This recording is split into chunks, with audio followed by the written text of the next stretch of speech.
火鹤火鹤，谢谢，谢谢火鹤火鹤，谢谢美女，谢谢，送给妈妈火鹤哦。台南市长黄伟綽摕到买花盒，亲自送予市府同仁。一年一度的母亲节就要来到，市长今仔日以行动支持台南在地农民种的花以外，嘛向所有的妈妈讲一声母亲节快乐。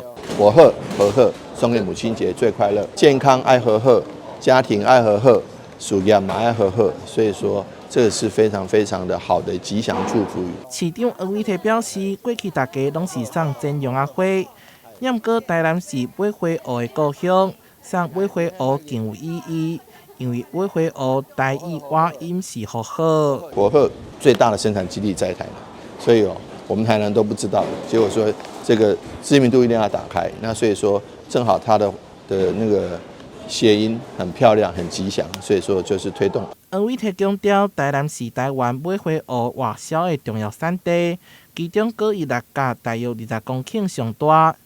买花盒花语有热情关怀意思，希望大家健康平安，拢好好。